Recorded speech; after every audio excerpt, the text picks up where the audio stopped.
eu não tenho noções aí de preços exatos, mas vamos supor, açafrão. 1 quilo de droga vegetal, de açafrão, você paga, vamos supor aí, 1 quilo eu estou chutando muito, tá? Vamos baixar esse... 200 gramas de droga vegetal, açafrão, na forma de pó. Vamos supor que você paga aí, sei lá, R$8. Tá? 200 gramas de açafrão da terra extrato seco. Aí você vai pagar, sei lá, R$60. Aí você fala, meu Deus, por que é tão mais caro? Porque é um extrato muito mais concentrado e muitos deles estarão padronizados. Né? Terão um nível de padronização muito melhor. Pensando aqui no extrato seco, aliás, vou até pôr um esqueminha só para vocês terem uma ideia dessa questão de concentração que eu falei. Pensem o seguinte, ó. Você tem aqui droga vegetal.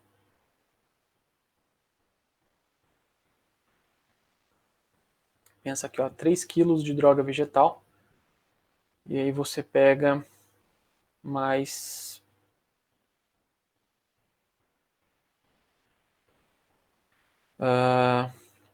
o solvente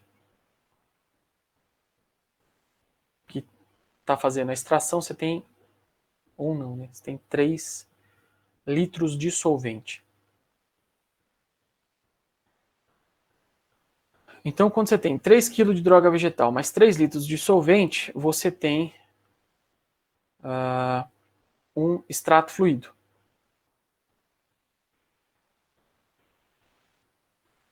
Onde você tem a proporção de 1:1. Depois você vai fazendo o processo de concentração desse extrato, mas você teria aí um extrato fluido. Partindo desse extrato fluido, submete ele a um processo, por exemplo, de, considerando aqui o extrato fluido,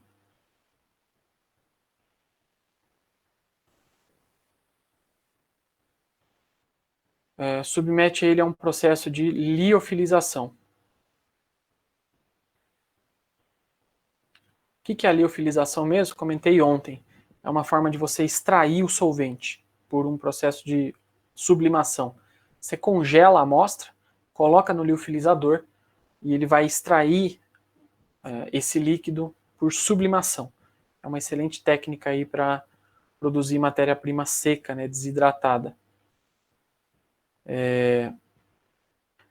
Quando você liofiliza, então, esse extrato fluido, você obtém extrato seco.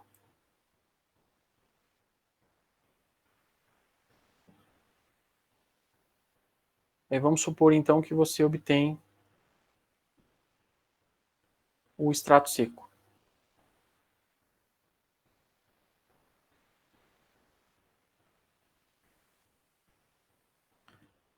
Aí você obtém 1 kg de extrato seco, que corresponde a uma proporção de 3:1. Notem o que aconteceu. Você tinha 3 quilos de droga vegetal, você usou 3 litros de solvente para então fazer, por exemplo, uma maceração.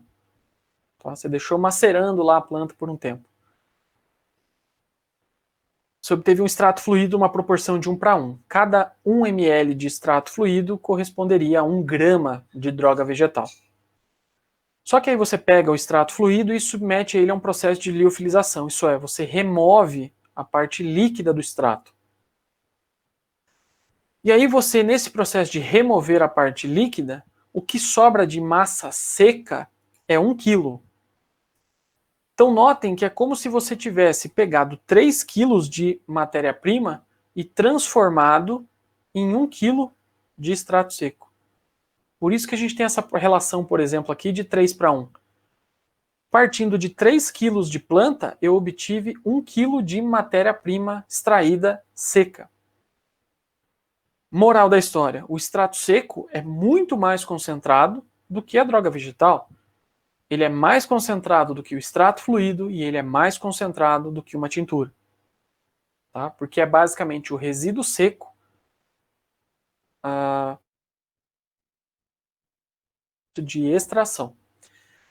Esse extrato seco, pode ser incorporado de várias formas, né, de várias maneiras, seja numa forma farmacêutica, seja, por exemplo, talvez num alimento, poderia utilizar no mesmo contexto, tá? Então você consegue, através do extrato seco, uma concentração muito maior. Não se esqueçam, eu relembrei essa informação ontem, não se esqueçam, extrato seco é um derivado vegetal, né? Não confunde extrato seco com droga vegetal, porque não são a mesma coisa, né? Extrato seco é derivado, é um processo de extração,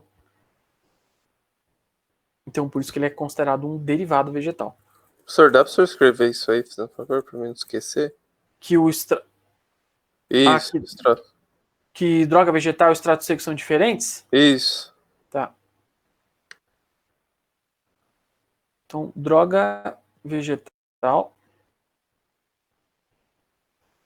vou colocar aqui como observação, é diferente de extrato seco.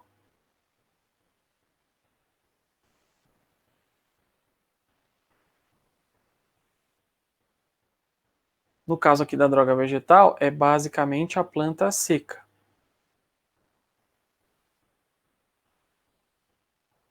E o extrato seco é o resíduo seco após um processo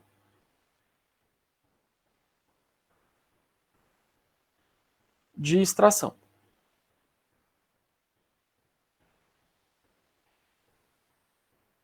Né? Por isso que são diferentes. No caso aqui, né, o extrato seco é derivado vegetal.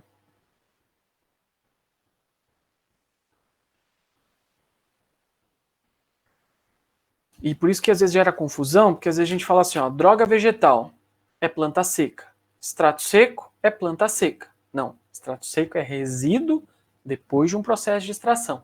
Por isso que não é a mesma coisa. Tanto que, né, quando você pega o extrato seco, você tem ele muito mais concentrado do que droga vegetal. Então E a eu dei o droga exemplo. vegetal seria uma quantidade maior, mas não e menos concentrado, né? Isso, porque se você pensar na droga vegetal, você tem um monte de coisa ali presente nela. Não só o que você quer tirar dela, né? Isso, e assim, você tem parte sólida, né? Vamos supor que você tem folhas. Você tem as folhas, as fibras das folhas, você tem pedaço de caule, você tem tudo ali, e você tem os ativos. Quando você faz um processo de extração, vamos supor que você põe ela no álcool e faz uma maceração. Depois que você macerou, você vai filtrar a parte sólida, vai jogar fora. O resto de folha, caule, vai jogar fora. Agora você tem um extrato líquido com esses princípios ativos. O próximo passo para a gente obter um extrato seco é então você submeter esse macerado que você fez e retirar o solvente, fazer esse solvente evaporar. A parte sólida que sobrar, que seria esse extrato seco, vamos pensar aí nesse contexto, essa parte sólida é basicamente substância química, porque celulose, parede celular, fibra, coisas que não são substâncias químicas, né, são mais estrutura, você removeu. Então o resíduo seco que sobrou vai ser praticamente substância química concentrada. Eu não sei se todo mundo já percebeu, às vezes acontece, por exemplo, quando você passa o café, né, então você tem lá o pó de café, droga vegetal. Aí você passou seu café. Coloca ele lá na xícara, tá tomando seu café. Aí às vezes você para de tomar esse café, você deixa um golinho só lá no fundinho da xícara. E esquece essa xícara lá o dia inteiro. Num dia quente como tava hoje, né, como tá hoje, evapora esse café. Aí quando você volta lá e olha a xícara, tem um pozinho que você acha que é pó de café, mas na verdade aquilo é extrato seco. É o resíduo seco do método de extração que você fez para obter o café. Por isso que a droga vegetal e o extrato seco são diferentes. Né? É como se você esgotasse as substâncias químicas da planta quando você preparou um extrato seco. Aí eu estava dando exemplo, né, por exemplo, da cúrcuma. Os principais ativos da cúrcuma são os chamados curcuminoides. Né? Você fala assim, eu quero que o meu paciente ingira pelo menos tantos miligramas de curcuminoides por dia. Se você optar por uma matéria-prima partindo de um extrato seco, a quantidade de extrato que ele vai usar, vai consumir por dia, é muito menor do que se você mandasse ele consumir a droga vegetal. Né? Ou pior, se você mandasse ele consumir a cúrcuma. Se eu falar assim, ó, o indivíduo tem que consumir 3 miligramas de curcuminoides por dia. Quanto de extrato seco precisaria? Vamos supor que precisaria de 20 miligramas